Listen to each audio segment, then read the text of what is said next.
Hello friends, কেনেকুৱা আছে আপোনালোকে আশা কৰিছো ভালে আছে বন্ধুসকল আপোনালোকক পুনৰবাৰ স্বাগতম জনাইছো SRB Assam Info YouTube চেনেলত আজি মই আপোনালোকৰ বাবে লৈ আহিছো এটা সুখবৰ যদি আপোনালোকে এইবেলি মানে 2019 বৰ্ষত SSLC মানে মেট্ৰিক পৰীক্ষা দিছে তেতিয়া হলে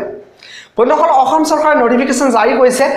যে 2019 বৰ্ষত মেট্ৰিক পৰীক্ষা দিয়া ছাত্ৰ-ছাত্ৰীসকললৈ প্ৰি মেট্ৰিক স্কলাৰশ্বিপ হিচাপত দিব 10000 টকা আপোনালোকে লাভ কৰিব পাৰিব 10000 টকা কিন্তু ইয়াত এটা কিন্তু আছে মই আপোনালোকক আগতীয়াকৈ কৈ দিছো যে যদি আপোনালোকে চাহ জনগোষ্ঠী তেতিয়া হলে আপোনালোকে প্ৰি মেট্ৰিক স্কলাৰশ্বিপৰ কাৰণে এপ্লাই কৰিব পাৰে যদি আপোনালোকে চাহ জনগোষ্ঠী নহয় তেতিয়া হলে আপোনালোকে এই টকাখিনি নাপায় এটা মই নাজানো যে সুবিধাটো কিয় চাহ জনগোষ্ঠী ছাত্ৰ-ছাত্ৰী সকলে আগবঢ়াইছে অসম চৰকাৰে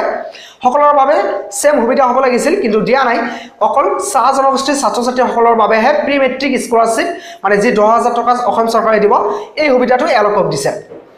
যদি আপোনালোকে চাহ জনগোষ্ঠী তেতিয়া হলে আপোনালোকে লাভ কৰিব পাৰিব 10000 টকাৰ স্কলাৰশ্বিপ আপোনালোকে কেনেদৰে এপ্লাই কৰিব মই আপোনালোকক জনাই দিছো আপোনালোকে চাই লওক ইফালে যে আপোনালোকক এই ফৰ্মটো ফিলআপ কৰিব লাগিব আৰু ফিলআপ কৰাৰ পাছত আপোনালোকক জমা দিব লাগিব আৰু ফিলআপ কৰাৰ আগতে আপোনালোকৰ ৰিজাল্ট ওলাব লাগিব মানে আপোনালোকৰ ৰিজাল্ট ওলোৱাৰ পাছতহে আপোনালোকে এপ্লাই কৰিব পাৰিব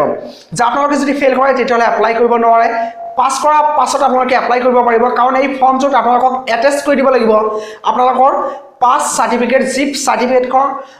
সেবাই ইস্যু কৰিব ঠিক আছে তো আপোনালোকৰ প্ৰথমতে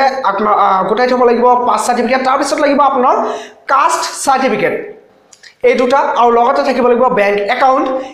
এইখিনি তথ্য আপোনালোকক আগৰ পৰা জমা কৰি ৰাখিব লাগিব তাৰ পিছত আপোনালোকে ফৰ্ম ফিলআপ কৰি জমা দিব লাগিব 29 জুন 29 জুন 2019 ৰ আগত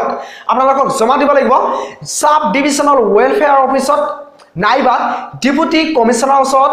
নাইবা এসডিও সিভিলৰ ওচৰত বন্ধুসকল মই আপোনালোকক আকৌ এবাৰ কৈ দিছো যে আপোনালোকক 29 জুনৰ আগত sub ডিভিজনাল welfare office deputy commissioner office নাইবা এসডিও সিভিলৰ ওচৰত আপোনালোকে জমা